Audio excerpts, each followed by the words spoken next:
Halo, selamat malam Sobat Garisiku. Mau denger suaranya dulu dong dari belakang. Oke. Terima kasih teman-teman beserta abang-abang dan kakak satu ini yang sangat cantik. Pada malam ini, di episode perdana kita kali ini bakal ngebahas satu topik tema yang topiknya itu sangat hangat ya belakangan ini. Nah, jadi teman-teman kita kenalin dulu. Di sini ada kakak-kakak dan abang ya yang sangat hebat. Yang pertama ada Bang Mustafa Faruk, SHMH. Halo. Halo, sapa-sapa dulu Bang. Halo semuanya, salam kenal. Iya, yang di tengah ada Kak Lydia. Kak Lydia. Hai semuanya. Apakah coba bisa dikenalkan? Dari Duta Genre DKI Jakarta. Oke, yang di sebelah kanan saya yang paling ujung ada Pak Dokter. Dokter Muhammad. Hai, assalamualaikum. Oke.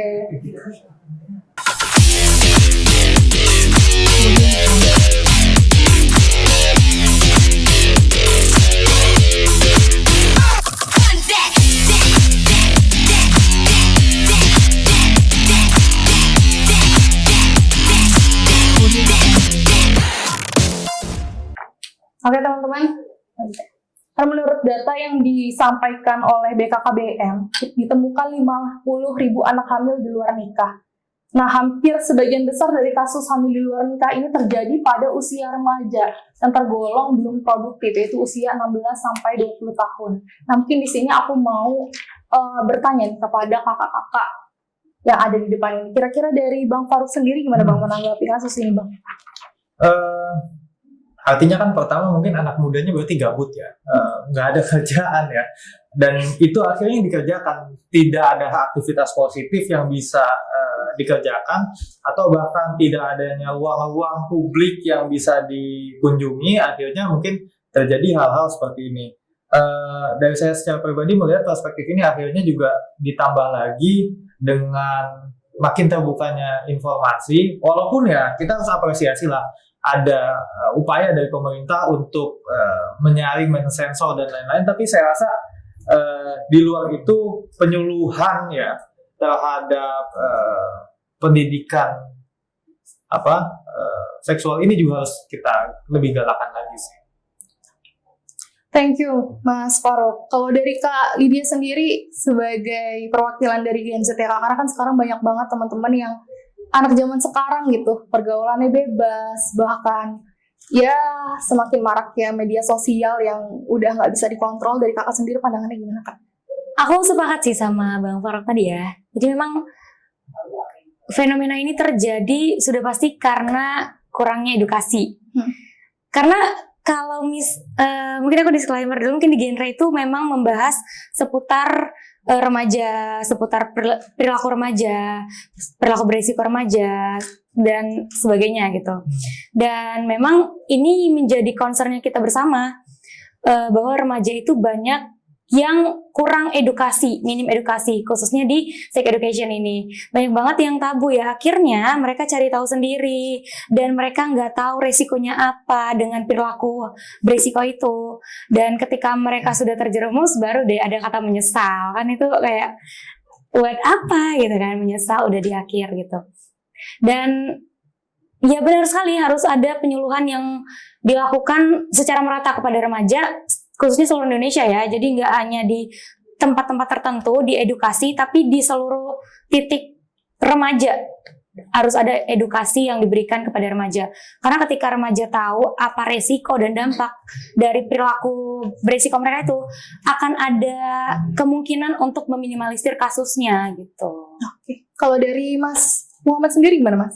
Ya, saya sebenarnya sepakat banget sama Kak Lydia, sama Bang Faruk. Jadi yang sudah disebutkan tadi betul banget, itulah kenapa akhirnya angka tersebut semakin kesini semakin meningkat. Dan menurut saya juga yang nggak kalah penting juga sebenarnya pendampingan orang tua pada saat si anak ini mulai memasuki masa pubertas dan selanjutnya. Nah, itu nggak kalah penting juga dari faktor pendampingan orang tua.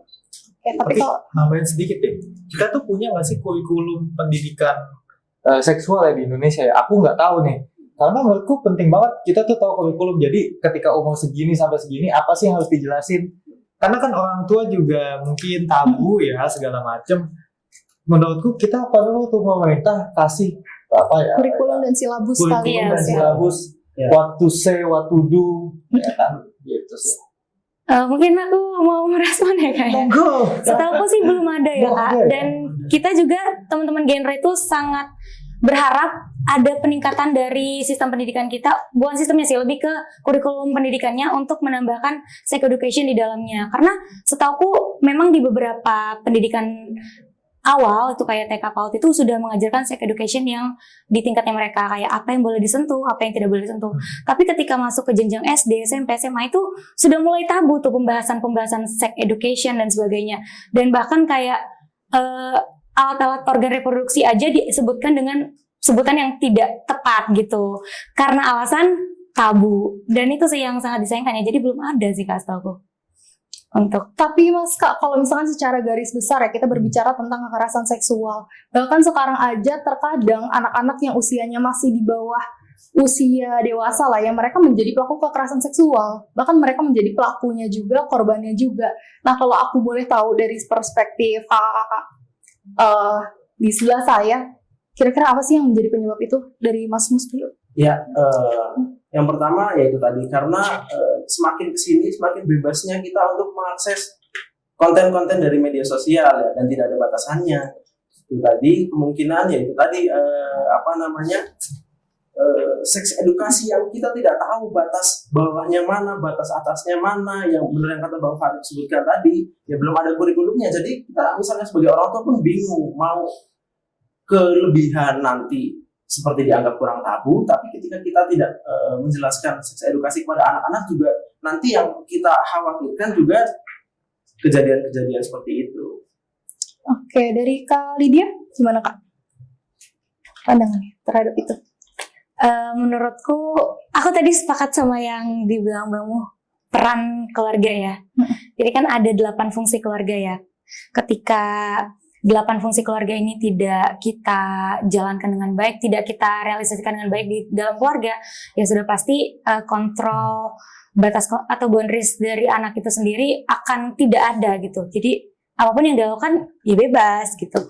Apalagi sekarang itu bukan hanya sekarang ya, dari dulu kayak orang tua banyak yang fokus ke kerjaan dengan alasan, dengan tameng bahwa untuk kebahagiaan keluarga sendiri. Padahal yang lebih penting itu adalah bagaimana sikap aware kepada anak untuk dapat memberikan perhatian lebih kepada anak, sehingga anak itu bisa mendapatkan perhatian cukup dan di luar tidak mencari hal-hal yang tidak benar lagi gitu. Dan satu hal lagi yang kemarin baru banget aku belajar di genre. Jadi di genre itu ada namanya modul tentang kita, dan di upgrade ada modul kekerasan seksual. Dan di situ kita kan banyak cerita ya, cerita pengalaman kekerasan seksual yang dialami oleh teman-teman genre. Dan kira-kira apa sih penyebabnya ya? Salah satunya itu penyebab terbesarnya adalah pengalaman di masa lalu. Jadi ketika dia di masa lalunya mendapatkan sebuah perilaku kekerasan seksual, di masa depan itu sangat berpeluang besar terjadi lagi dan si korbannya jadi pelaku. Jadi kebalik gitu loh. Karena tidak ada penanganan setelah dia menjadi korban, tidak ditangani dengan baik, tidak mendapatkan pelayanan dengan baik, dan akhirnya pada akhirnya ya balik jadi pelaku gitu. Dan kurang edukasi juga lagi-lagi ya. Stockholm Syndrome gitu ya? Iya benar. Kalau dari Mas Faruk sendiri, kira-kira kalau di Indonesia itu udah ada peraturan yang pakem belum sih Mas terhadap kasus kekerasan seksual, khususnya pada kasus remaja? Gimana tuh Mas? Kalau kekerasan seksual itu pasti ada ya. Cuman kan sebenarnya yang perlu kita telusuri lebih lanjut terkait dengan masalah kekerasan seksual itu, peraturan tentang kekerasan seksual itu namanya hukum acaranya. Nah, hukum acara mengenai kekerasan seksual ini yang perlu kita semua harus ketahui, karena kekerasan seksual, kejahatan seksual ya bahkan kalau saya bisa bilang, itu tuh semuanya namanya delik aduan. Delik aduan apa? Misalkan kamu kena kekerasan seksual, itu harus ada yang laporin dulu gitu, baik itu kamu atau orang yang di sekitar kamu. Padahal bisa jadi ketika orang kena jadi korban kekerasan seksual, dia akan mengunci diri, akan menutup diri, nggak mau dikasih tahu ke siapa-siapa karena ya itu mungkin dia malu dan lain-lain ya. Dan inilah akhirnya menurut saya harus bisa lebih aktif lagi untuk menelusuri kasus-kasus seperti ini. Dan tambahan satu lagi, kejahatan seksual itu bisa datang dari mana aja. Bukan cuma masalah dia mengundang atau ini tidak mengundang, ya semuanya bisa jadi ya. Kalau kata Bang Nabi itu, kejahatan itu terjadi bukan karena adanya kejahatan, tapi kejadian karena adanya kesempatan. Nah itu sebenarnya menurutku pribadi, peluang-peluang kejahatan seksual ini harus yang dihindari dengan cara-cara ya tentu saja ya sesuai dengan bahasanya ketimuran atau sesuai dengan keindonesiaan yang khas ya, adat dan norma yang ada di Indonesia, yang mana menurut saya akhirnya modul-modul pencegahan kekerasan seksual yang diadopsi secara plek-plekan bisa jadi itu juga nggak sepenuhnya sesuai.